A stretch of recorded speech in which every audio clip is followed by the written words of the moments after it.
Ce message vous est présenté par l'Assemblée chrétienne Le Tabernacle. www.letabernacle.net. Durant 2 cultes, nous avons abordé le sujet ô combien précieux de cette interrogation: qu'est-ce que l'amour de la vérité? Nous avons eu 2 cultes et 2 prédications où nous avons entendu la parole et ce que la parole voulait nous dire au travers de cette interrogation: qu'est-ce que l'amour de la vérité? Une des pistes essentielles de la sanctification pour chacun d'entre nous et par voie de conséquence pour l'Assemblée du Seigneur. Je vis dans la vérité qui est Christ et l'Église vit dans la vérité qui est son Christ, le Seigneur. Je ne reviendrai pas sur ce qui a été dit les fois précédentes. Je voudrais simplement pour voir quel impact va avoir cet amour de la vérité dans les derniers temps. Notre unique recours et notre unique antidote. Vous savez ce que c'est une antidote, hein? C'est quand il y a une morsure de serpent, on se fait antidote là pour pas avoir à subir la mort par le venin. Donc notre unique recours et notre unique antidote contre la séduction spirituelle des derniers temps sera bel et bien l'amour de la vérité. Amen. Car seul celui qui connaîtra et aimera la vérité parviendra à détecter la contrefaçon et l'erreur. Ta parole est la vérité. Si elle demeure en nous, elle nous aidera à détecter la contrefaçon et l'erreur. L'erreur ne se présentera pas à vous grossièrement. L'erreur sera distillée dans une grande partie de vérité, dans laquelle se glissera une part d'erreur qui va annihiler ce qui a été dit auparavant. Si nous n'avons pas maintenant cet amour de la vérité, alors même lorsqu'elle nous remet en question, alors nous serons des proies faciles pour toutes sortes de séductions présentes ou à venir.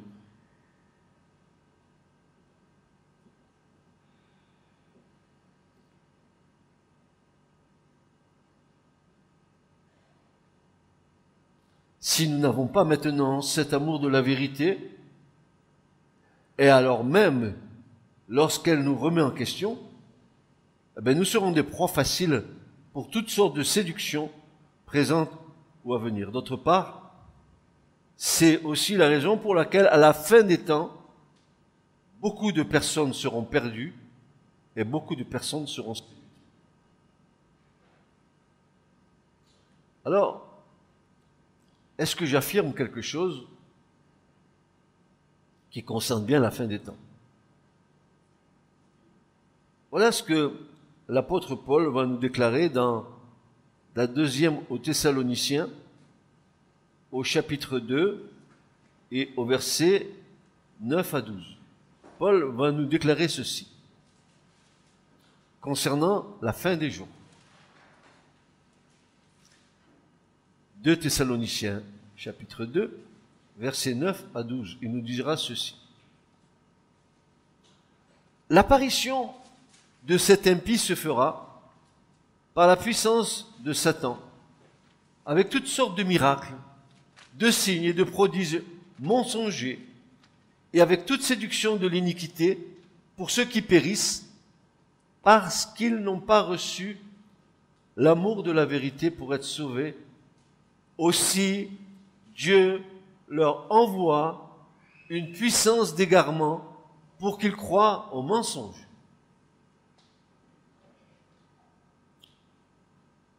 Si ta foi n'est pas fondée, établie, enracinée dans le Christ, enracinée dans sa parole, si en fait ta foi n'est pas la base et l'édifice de la parole de Dieu qui et en toi.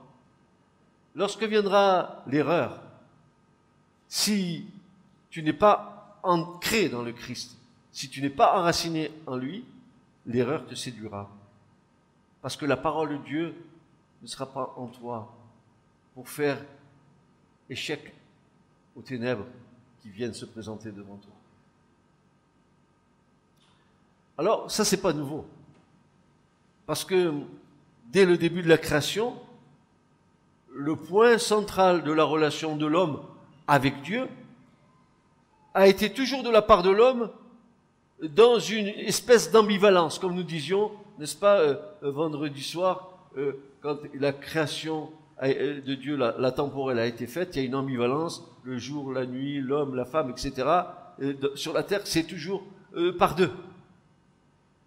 Eh bien, il nous est dit là que le point central des relations de l'homme avec Dieu a été toujours de la part de l'homme dans une ambivalence, soit son refus ou son acceptation de la vérité de la parole de Dieu. Voilà. C'est soit je l'accepte la parole, soit je la refuse.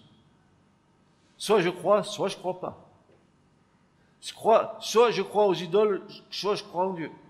Il y a toujours deux camps, deux chemins.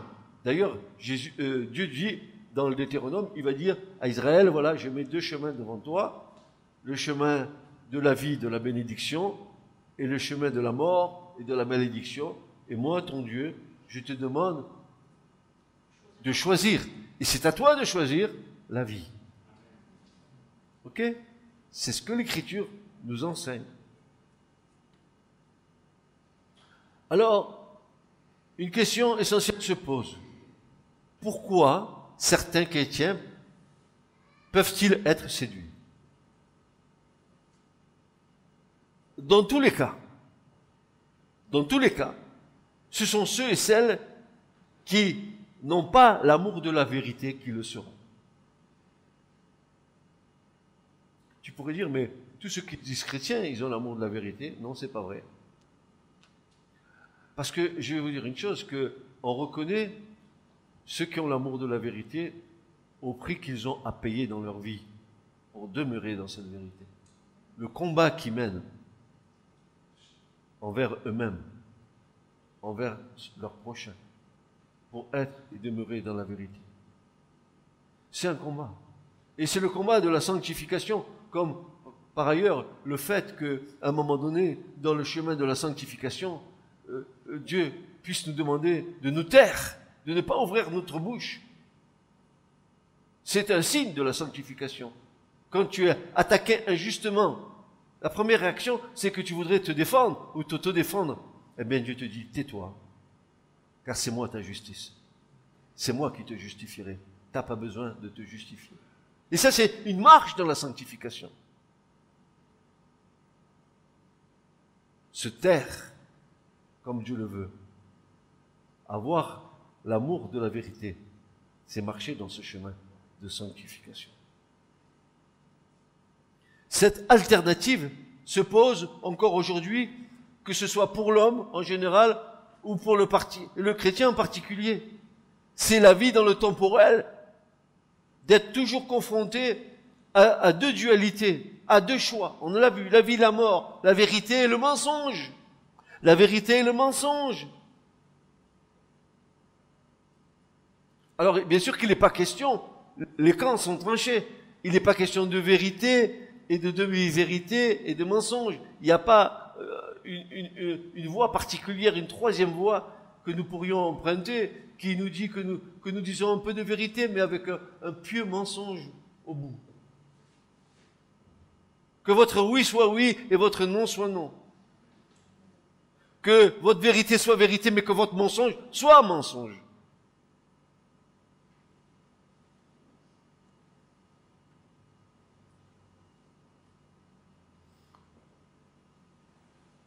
Ces chrétiens-là, sommairement, préfèrent entendre des prédicateurs qu'ils aiment et qui ne les remettent jamais en question, parce que ces mêmes prédicateurs nourrissent leur ego, nourrissent leur moi, nourrissent leur chair ou nourrissent leurs désirs personnels.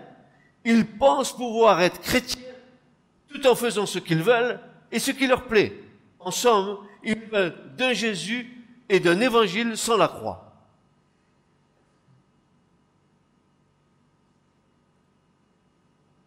Au fait, je mets là, au fait, c'est arrangeant de ne pas faire une halte à la croix.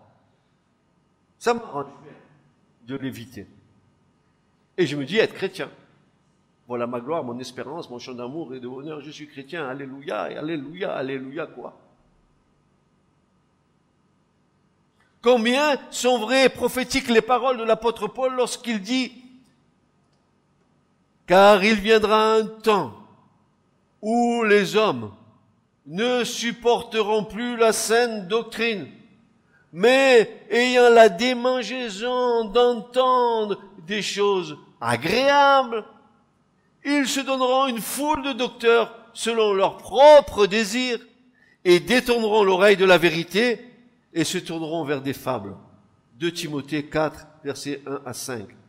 Vous avez bien noté que l'apôtre Paul dit qu'à la fin des temps, les hommes, ne supporteront plus la sainte doctrine.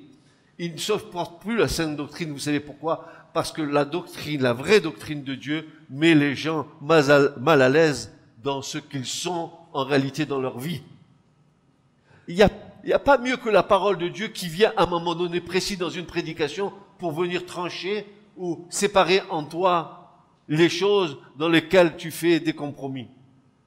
Alors bien sûr, des fois, tu rejettes, tu n'acceptes pas ce que tu entends. Mais la parole, elle demeure. Et jusqu'à ce qu'elle fasse son effet jusqu'au bout, elle continuera à te travailler.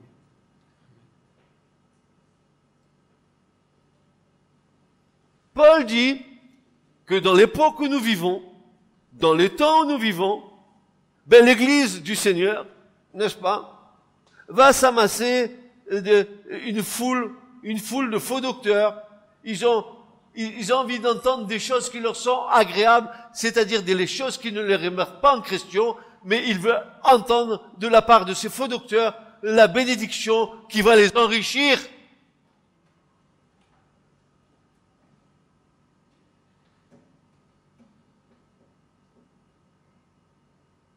Prêchez un évangile où vous dites, vous allez voir, le Seigneur va vous bénir, vous allez vous prospérer, vous allez à une maison, vous allez en avoir 2.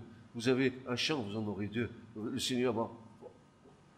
Alors là, alléluia, alléluia, alléluia. Mais le même prédicateur, un autre prédicateur vient et dit maintenant, il faut vous dépouiller, il faut donner au pilori, à la croix.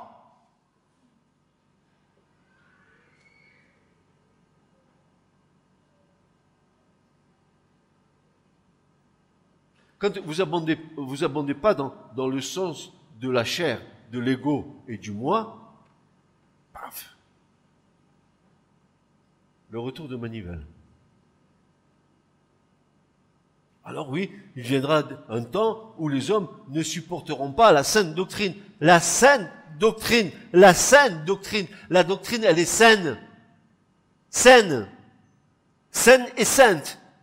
Mais elle est saine. Mais ayant la démangeaison d'entendre des choses agréables, ils se donneront une foule de docteurs. Il est bien parlé ici de chrétiens, non? Et Paul, il parle bien de docteurs. Des docteurs qui s'adressent à qui? À ceux qui ont la démangeaison d'entendre des choses agréables. Mon frère, Dieu va te bénir. Tu vis dans le péché, c'est bien, vas-y, le Seigneur va te bénir. Alléluia, viens, je prie pour toi. Tu vas voir ce que le Seigneur va faire pour toi. Et tu vis en concubinage, tu vis dans le mensonge, et tu veux que Dieu te bénisse? Faux docteur, faux pasteur, faux évangélistes.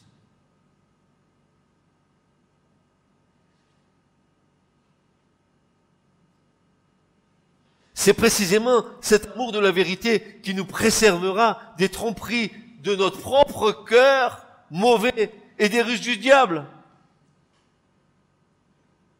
On a un cœur mauvais par essence humaine. Heureusement que le Seigneur est en train de le changer. Mais encore, même malgré qu'il est en train de faire cette œuvre, vous avez vu de temps en temps comment on peut être juste un dixième de seconde, un peu tortueux.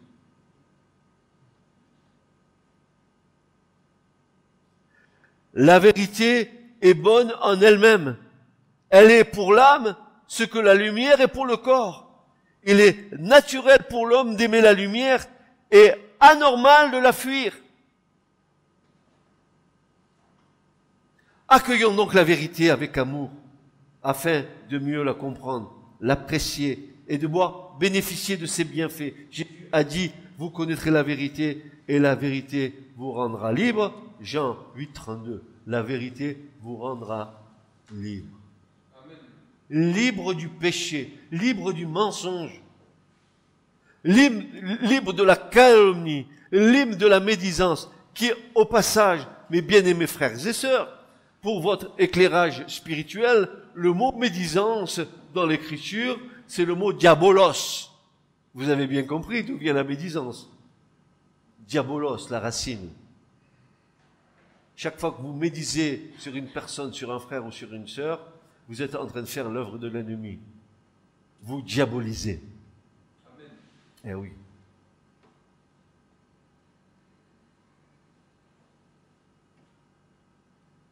Alors bien sûr, le résultat de tout ça, c'est que beaucoup de chrétiens manquent de réflexion personnelle.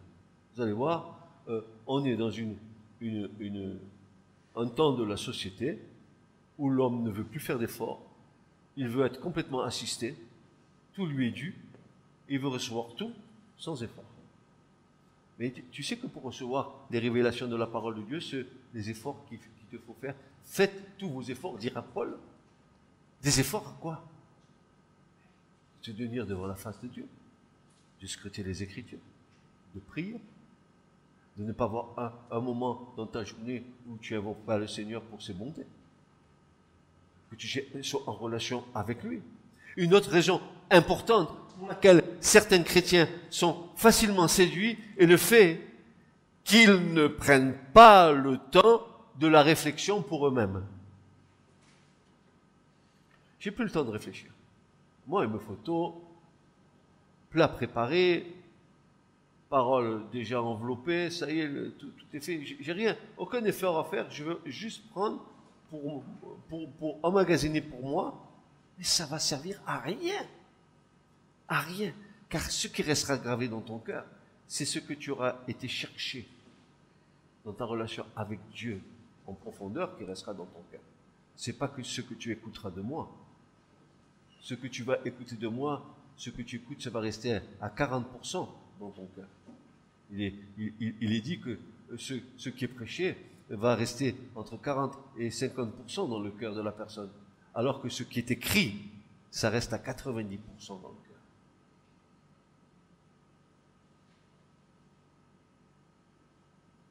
Une grande majorité d'entre ces soi-disant chrétiens suivent aveuglément un pasteur ou un mouvement sans contrôler la parole.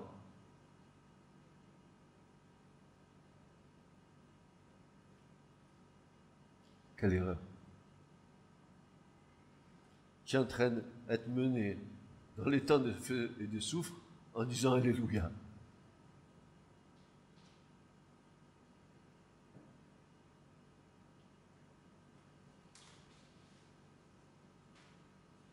Une grande majorité d'entre eux suivent aveuglément un pasteur ou un mouvement sans contrôler par la parole l'enseignement qui leur est donné.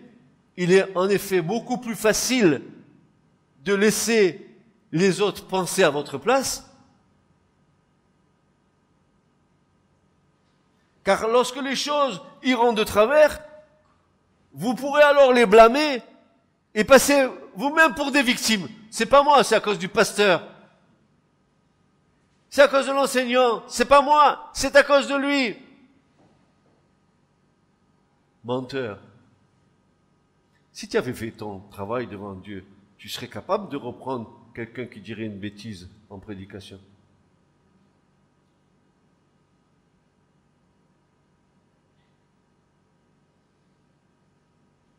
Nombreux sont les chrétiens qui, malheureusement, ne sont plus des hommes et des femmes de la parole, de la Bible. J'ai vu qu'une enquête disait que aujourd'hui, environ 15% de ceux qui vont à l'église lisent leur Bible régulièrement. 15%. Déjà qu'il y a 0,01% de chrétiens dans le monde, eh bien, il y a 15% de ces 0,01% de chrétiens qui sont dans le monde qui ne lisent pas la parole de Dieu. Vous avez vu l'état de pauvreté dans lequel est l'Église dans notre génération? L'Église de la Odyssée, on l'a vu l'autre jour, n'est-ce pas? Avec notre frère Didier. C'est pourquoi, lorsque leurs fameux leaders spirituels leur prêchent des fausses doctrines, ils ne s'en rendent même pas compte. La Bible contient pourtant de nombreux avertissements concernant les faux docteurs et leurs mauvaises influences. L'apôtre Paul adresse une sérieuse recommandation aux responsables de l'église d'Éphèse dans Actes 20, versets 26 à 31. Actes 20, versets 26 à 31, il est dit ceci.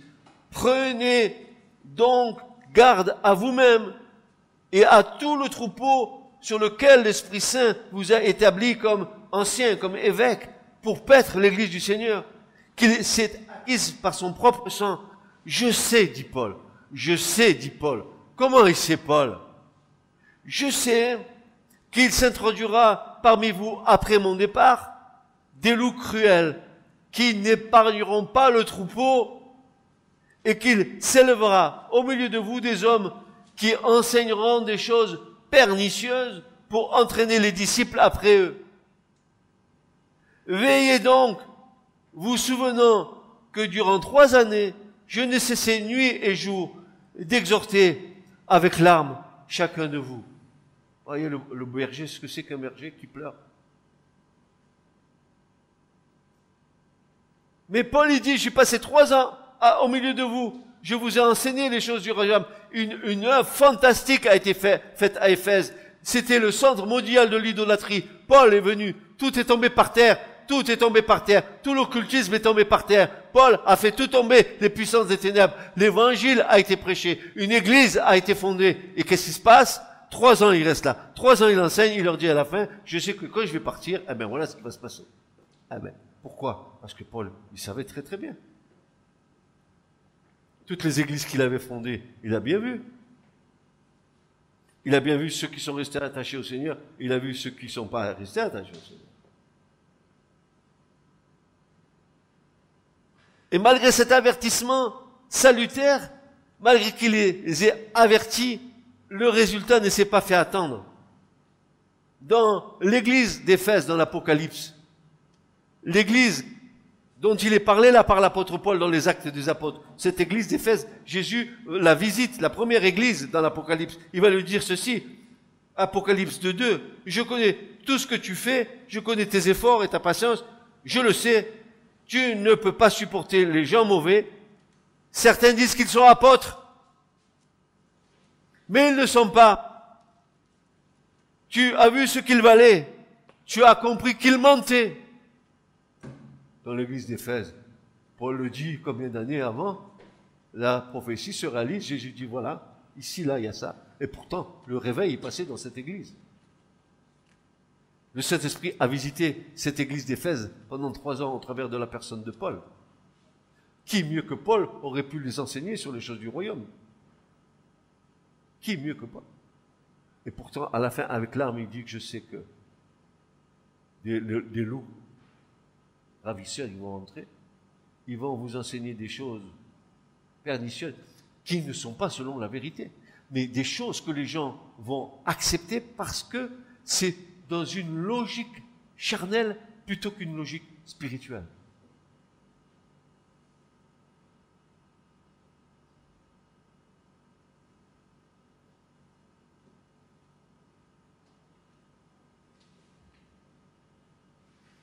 Cependant, vous remarquerez que tout pasteur ou serviteur de Dieu,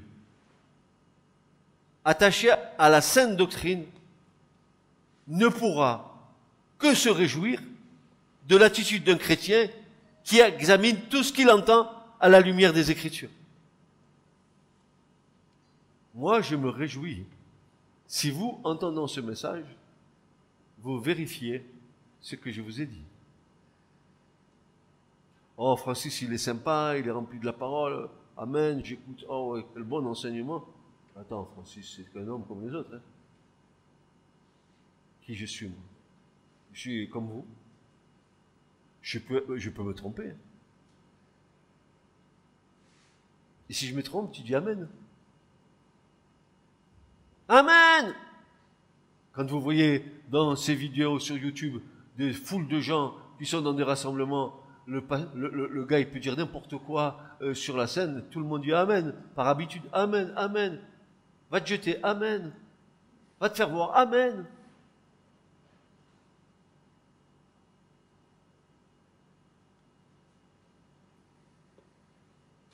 Cependant, vous remarquerez que tout pasteur ou serviteur du Dieu très haut attaché à la sainte doctrine ne pourra que se réjouir de l'attitude d'un chrétien qui examine tout ce qu'il entend à la lumière des Écritures. Ce dernier révèle ainsi sa maturité spirituelle, une foi solide et personnelle dans la parole de Dieu, alors que ses yeux ne sont pas fixés sur les hommes, mais sur le Seigneur Jésus seulement. Ayant nos yeux fixés sur Jésus, le chef et le consommateur de notre foi, non pas ayant mes yeux fixés sur le pasteur XYWZ 34, mais sur Jésus.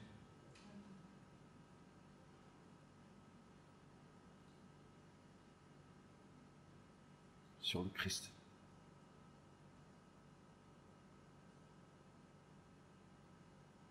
La Bible nous parle bien, d'une manière très claire, d'une foi transmise une fois pour toutes. Tu vas voir, mon frère, ma sœur, que la foi dont il est parlé là, elle ne peut pas être ni soustraite, ni rajustée, parce que celui qui enlève ou ajoute quelque chose à la parole de Dieu, qu'il soit anathème, dit l'Écriture. La Bible nous parle d'une foi transmise une fois pour toutes. Bien-aimés, comme je désirais vivement vous écrire au sujet de notre salut commun, je me suis obligé de le faire afin de vous exhorter à combattre pour la foi, afin de vous exhorter à combattre pour la foi qui a été transmise aux saints une fois pour toutes. Il n'y a rien à retrancher et il n'y a rien à rajouter. Jude, verset 3. Amen.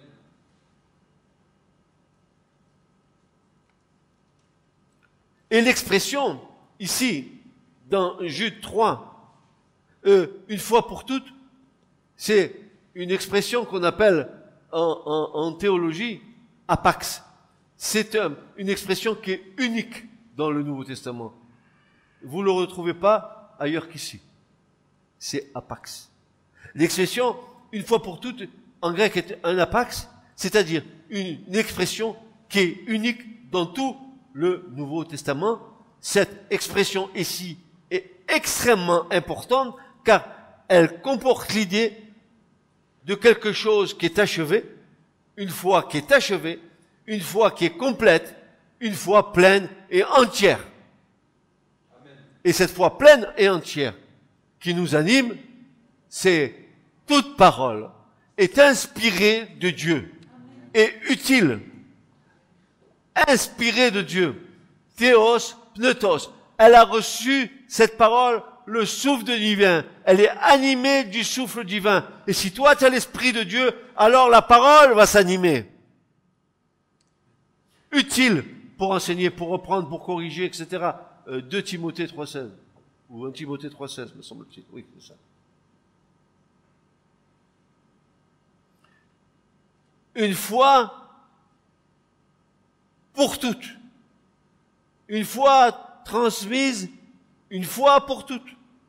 Une foi qui est achevée, qui est complète, une foi pleine et entière. En utilisant ce mot, Jude déclare sans aucune ambiguïté, il déclare sans aucune ambiguïté que la parole de Dieu écrite n'a aucun besoin. Écoutez, la parole de Dieu écrite n'a aucun besoin d'amélioration, elle n'a aucun besoin d'addition, elle n'a pas aucun besoin de soustraction, ou elle n'a pas besoin de nouvelles révélations. Pour la compléter, comme le prétendent beaucoup de ces nouveaux prophètes charismatiques. Alors, écoutez bien, moi je l'écoutais, hein, je l'ai vu ça dans ma vie de chrétien. Des serviteurs de Dieu qui disaient, regardez ce qu'il écrit dans Jean. Jean dit que il y a des actes de Jésus qui ont été faits, qui n'ont pas été écrits, que si on mettait tout ensemble, si on les écrivait, il y aurait tous les livres feraient le tour de la terre. Et à partir de là, ils extrapolent en ajoutant à la révélation ce qui n'est pas écrit dans la parole. Ça, je l'ai vu.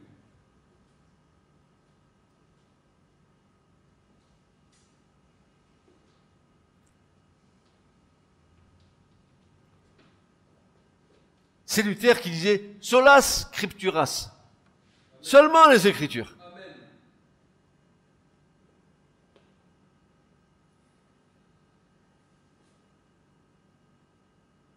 En conséquence, la foi, c'est-à-dire la sainte doctrine que la Bible est la révélation finale de Dieu aux hommes et qu'elle est parfaite. On n'a rien à rajouter, on n'a rien à retrancher, on n'a rien à additionner, on n'a rien à mettre en plus. Seulement que la parole. Elle est donc réellement définitive et complète.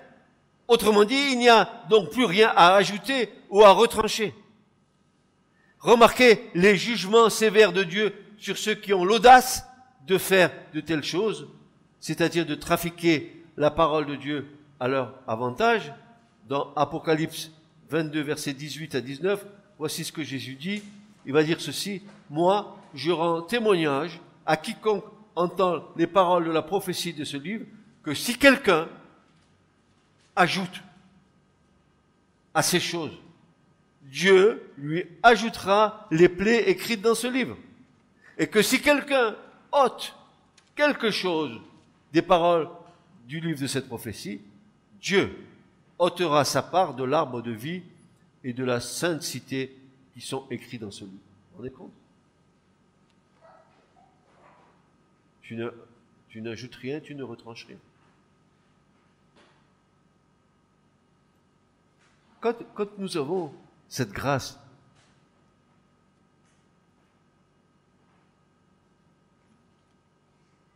de pouvoir entrer dans la profondeur de la parole de Dieu, comment aurions-nous l'audace de quitter un seul mot de l'Écriture?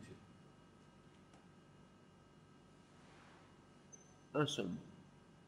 Par exemple, un « et » de coordination. ET, c'est ça. Et je mange un beefsteak. Et, le « et » en hébreu. Si tu le quittes, tu risques de quitter une part de la révélation que Dieu veut te montrer. Parce que ce « et » est utile. Et aujourd'hui, on s'affranchit. Tu as des gens tellement érudits dans la parole de Dieu. Des gens qui ont 40 ans d'existence en tant que chrétiens et qui te disent « Oh frère, moi la Bible je la lis, oui, c'est vrai. Je lis que le Nouveau Testament. Parce que l'Ancien il est dépassé. » Alors, tu sais, tu lui réponds « L'Ancien il est dépassé comme toi tu es dépassé. » Parce que tu n'as rien compris. Si tu te coupes de l'Ancien, tu te coupes de la révélation de Jésus qui devait venir et qui est dans l'Ancien.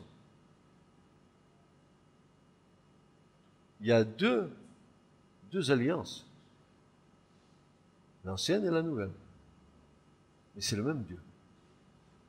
Il y a deux livres, c'est le même Seigneur.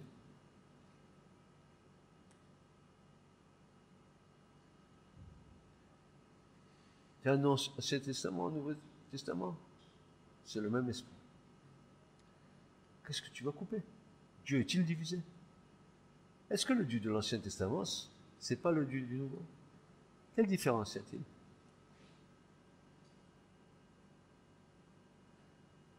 Donc, dans cette fin des temps, vous allez trouver une espèce de bouillabaisse évangélique spirituelle. Et quand je dis bouillabaisse, je modère mon mot. Je veux pas être grossier. Mais c'est pas que le monde évangélique. Le monde protestant, le monde catholique, c'est la même bouillabaisse que nous.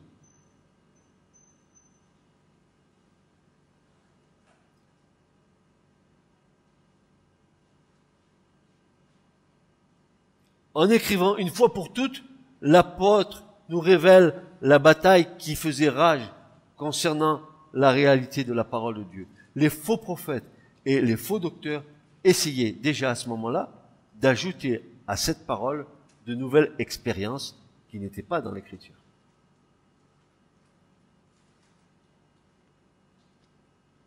Une fois qu'il nous faut défendre à toute force ce message proclamé avec autorité pour les chrétiens de tous les temps était également celui de Paul quand il disait « Toute écriture est inspirée de Dieu et utile pour enseigner, pour corriger, pour instruire dans la justice, afin que l'homme de Dieu soit accompli et propre à toute bonne œuvre. » 2 Timothée 3,7.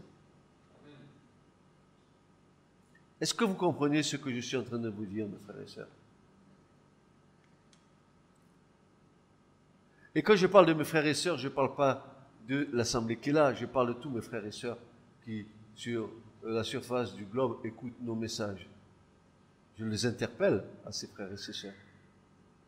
Je leur dis, mais ne vous laissez pas prendre, ne vous laissez pas séduire dans ces temps de la fin.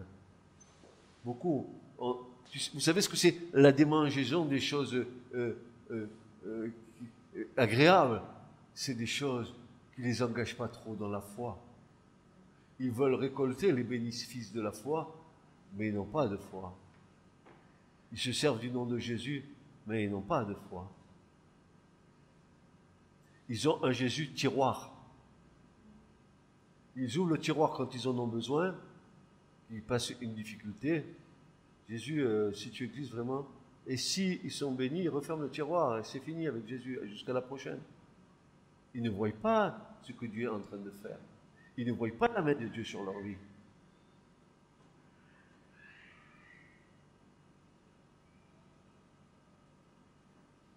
Jude nous exhorte encore à combattre pour la foi transmise aux saints une fois pour toutes. À combattre pour la foi. Vous ne croyez pas que ce n'est pas un combat dans la prédication pour la foi quand nous disons des choses qui vont à l'encontre de ce que la majorité de chrétiens entendent? Vous ne croyez pas que c'est un combat, n'est-ce pas, qui se passe? C'est un combat spirituel.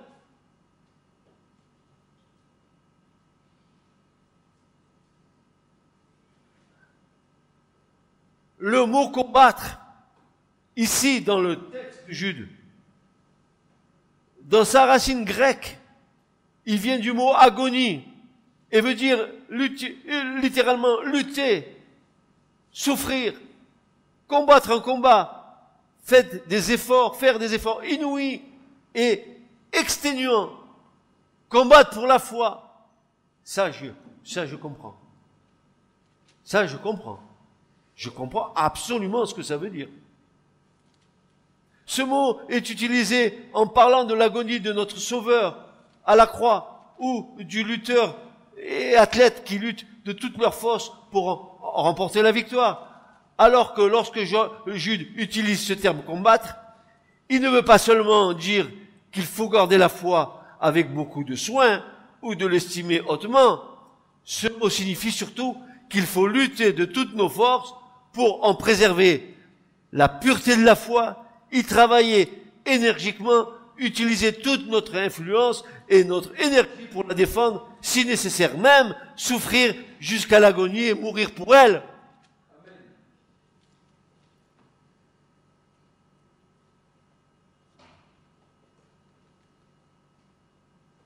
Et qu'est-ce que c'est que la foi que nous voyons? Ça va être comme cette balance la vision de Belshazzar, n'est-ce pas, la balance, tu as été compté, tu as été pesé, tu as été trouvé léger dans la balance. Ce soir, je te redemanderai ta vie, tu mourras. Dieu nous pèse. Il pèse nos actions. Il pèse notre foi.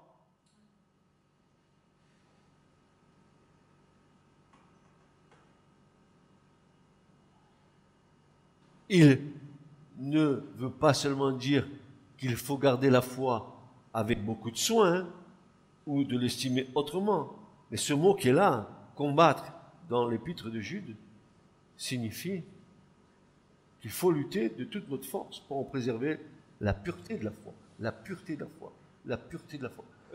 Une foi pure dans un cœur pur. Une foi pure. Pure. Un cœur pur. Heureux ceux qui ont le cœur pur, ils verront Dieu. Un cœur pur avec une foi pure. Il travaillait énergiquement, utilisait toute notre influence et notre énergie pour la défendre, si nécessaire même souffrir jusqu'à l'agonie et mourir pour elle. Jude veut nous avertir que ce ne sera pas une tâche aisée, que le combat sera difficile, éprouvant, exténuant même, et qu'il rencontrera beaucoup d'opposition de la part de ceux qui cherchent toujours à faire des compromis avec la vérité.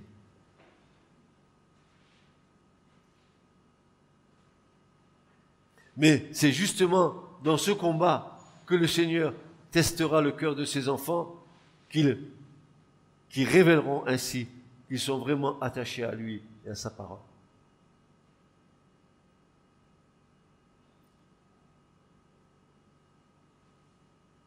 Ne l'oublions pas, à toutes les époques, des hommes ont été tentés d'adapter le message évangélique aux idées et au goût du jour, espérant ainsi le rendre plus accessible et agréable à leurs contemporains.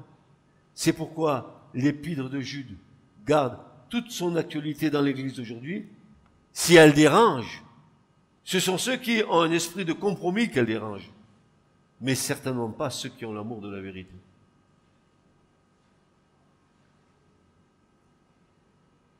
Vous n'avez pas vu que quand vous parlez parfois de la parole de Dieu, il y a tout de suite des gens qui s'élèvent en contestation en disant mais pourquoi que ils sont pas prêts à admettre tout simplement par la foi que ce que Dieu dit est vrai.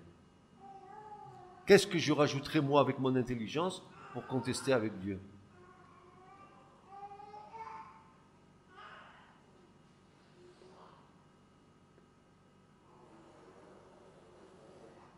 C'est pourquoi l'épître de Jude garde toute son actualité dans l'Église d'aujourd'hui. Si elle dérange, ce sont ceux qui ont un esprit de compromis qu'elle dérange, mais certainement pas ceux qui ont l'amour de la vérité.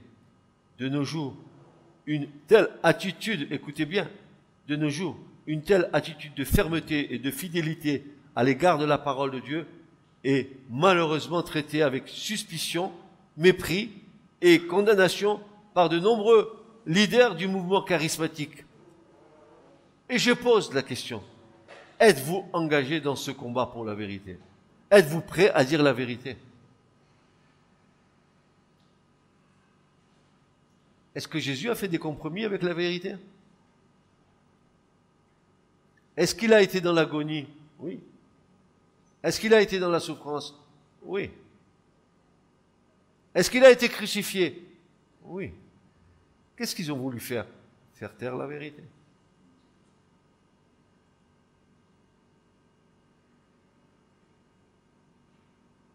Tais-toi! Mais moi, si je me tais, dira Jésus, les pierres crieront. Amen. Oh, que j'aurais aimé voir ça.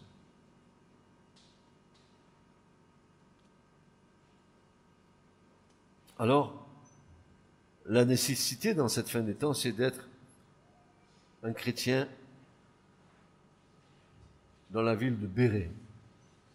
On va débaptiser Montpellier, on va mettre Béret ici. Alors, dans le livre des Actes, je vais terminer la première partie de mon message par là. Dans le livre des Actes, nous lisons que les chrétiens de Béret possédaient précisément cet amour de la vérité. Et c'est la raison pour laquelle ils ont été loués par Dieu parce qu'ils examinaient chaque jour les Écritures pour voir si ce qu'on leur disait était exact. 17, verset 11.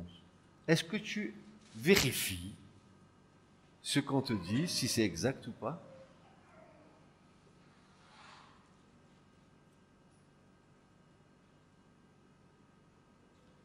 Ah, écoutez, imaginez que Paul soit là au milieu de nous, en train de nous enseigner, de nous dire les choses du royaume. Et que vous soyez là, au lieu d'avoir vos mains croisées, que vous ayez vos Bibles ouvertes, en regardant ce que Paul dit dans les Écritures pour voir si c'était conforme à la parole de Dieu.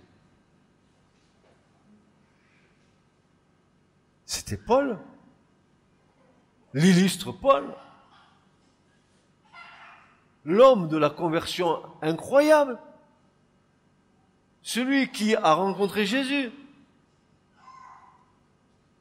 celui qui était pétri de la parole, rempli de l'écriture, tout ce qui était de la tradition des Juifs, des sages d'Israël, il en était pétri au pied de Gamaliel, une sommité en Israël, descendant de Siméon, qui avait tenu Jésus dans ses bras dans le temple, lui-même fils d'Hillel, que Jésus avait enseigné sur le portique à l'âge de 12 ans.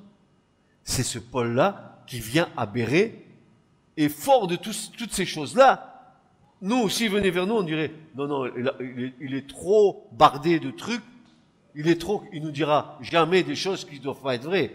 On a une entière confiance en lui. Eh ben tiens, tu vois les Béréens? Non, ils ouvraient les Écritures et contrôlaient.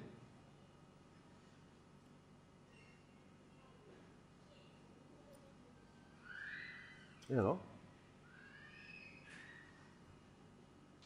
Tu contrôles bien ta fiche de paye quand tu reçois ton salaire pour voir si ton patron, il t'a pas pris 10 centimes d'euros sur ta fiche de paye. Oui ou non? Bien sûr que si. Mais pourquoi tu ne contrôles pas ce qui est d'une valeur éternelle plutôt que tu t'attaches à des choses qui sont de la terre et que tu vas les constater pour 10 centimes d'euros alors que tu es en train d'avaler une nourriture qui t'empoisonne?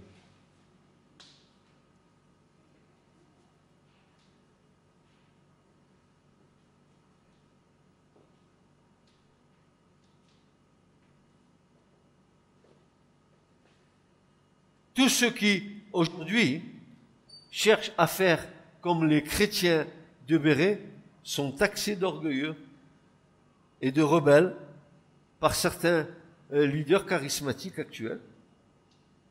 Quel contraste avec ceux qui lisent les Écritures. Le meilleur service qu'un pasteur puisse, n'est-ce pas, rendre à un chrétien, n'est-il pas de l'encourager à vérifier tout ce qu'il a lu ou entendu à la lumière de la parole de Dieu? Vous vous rappelez vendredi soir ce que nous disions?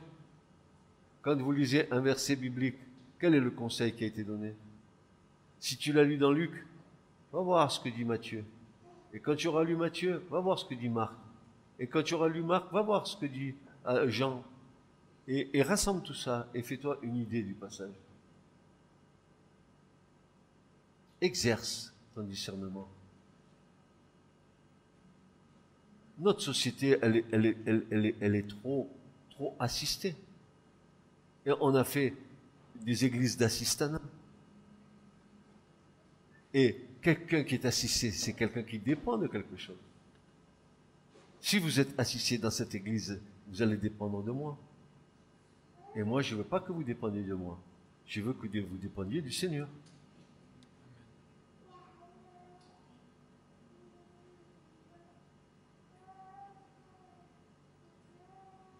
Le Saint-Esprit, qui est l'auteur du livre des Actes, veut nous dire que les chrétiens de Bérée sont bien un modèle pour tous les chrétiens de tous les temps. C'est le Saint-Esprit qui a marqué ça. Il nous dit, vous voyez ces Béréens, c'est vous, aujourd'hui, dans cette génération. Contrôlez tout ce que vous est dit. C'est pas que vous n'avez pas confiance, contrôler. Aucune interprétation biblique ou doctrinale ne devrait jamais être acceptée d'une manière passive. Jamais. Au contraire, chaque enseignement ou expérience devrait être examiné scrupuleusement par une étude sérieuse des Écritures. Ils, les chrétiens de Béret, examinaient chaque jour les Écritures pour voir si ce qu'on leur disait était exact. Ton mari te parle de la parole, Katia. Il te dit des choses de la parole. Vérifie.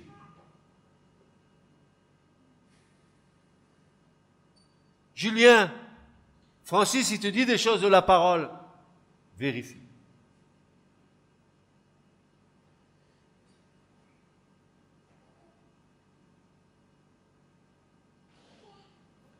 Parce que c'est ta foi, il est question de ta foi. Une foi ferme et inébranlable. Une foi uniquement basée sur la parole du Seigneur. Pourquoi? Parce que les paroles du Seigneur sont esprit et vie.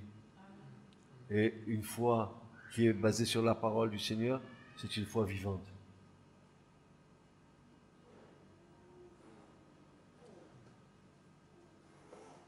Alors, dans ce passage, le mot qui est mis ici, qu'ils examinaient les Écritures, dans le terme grec, il a un sens vraiment bien spécifique. Quand il est dit qu'ils examinaient chaque jour les Écritures, ça veut dire ils passaient au crible et faisaient de sérieuses et exactes recherches. Ils passaient au crible tout ce que Paul disait. Bon. Tu as vu dans notre génération comment les gens ils avalent n'importe quoi et tout. Et alors vous avez vu le méli-mélo entre l'Ancien Testament et le Nouveau. Il y en a qui sont dans le Nouveau maintenant qui jouent aux Juifs. Il y a des Juifs qui veulent jouer au Nouveau. C'est un méli-mélo, un mélo-méli, un méli-mélodrame. Et en avant que je commence la mayonnaise. Pourquoi? Pourquoi? Parce qu'ils n'examinent pas les Écritures. Sinon, ils ne se perdraient pas dans leurs pensées.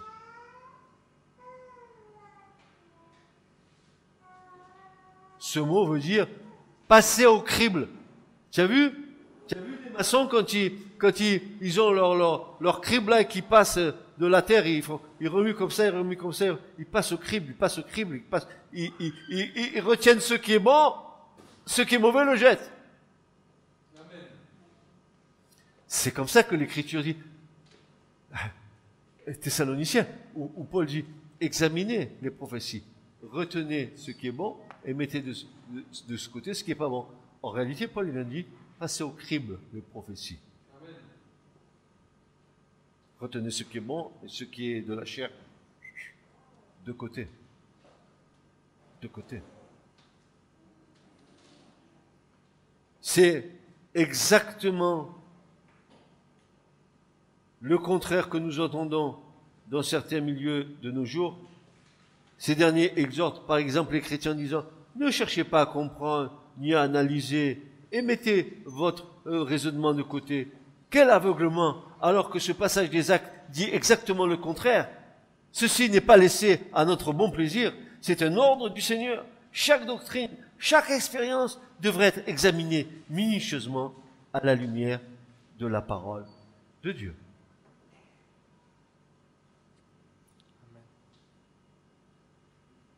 Ainsi se termine la première partie du message. Parce que j'ai encore plein de choses à vous dire là-dessus.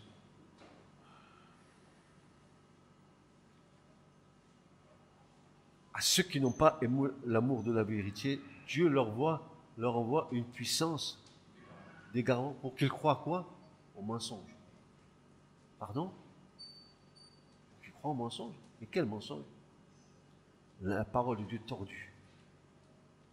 Parce qu'ils voient les miracles, les signes, en disant non, Dieu fait des choses nouvelles en ce moment. C'est Satan qui agit. Et les chrétiens charnels, ah là là, oh là là.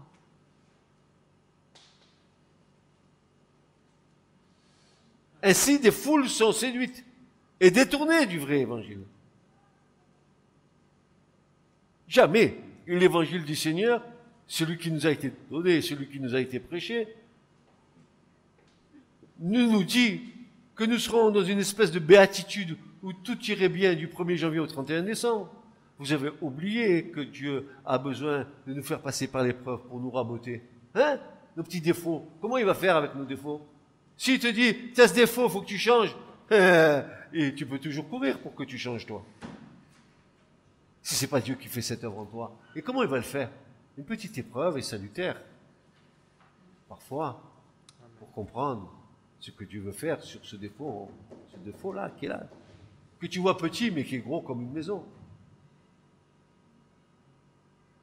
Tu comprends bien, mon frère et ma sœur, que la pédagogie de Dieu, du royaume de Dieu, n'est pas celle de la terre. Amen. Ça n'a rien à voir. Ce qu'il faut, c'est que tu reconnaisses ce dont tu as besoin et de laisser le Seigneur faire. Amen. Et si tu le laisses faire, il le fera. Amen. Puisque il a ton consentement. Seigneur, fais de moi ce qui te plaira. Ça coûte de le dire. Ça engage, hein? Change-moi, Seigneur. Transforme-moi. Ce message vous a été présenté par l'Assemblée chrétienne Le Tabernacle. www.letabernacle.net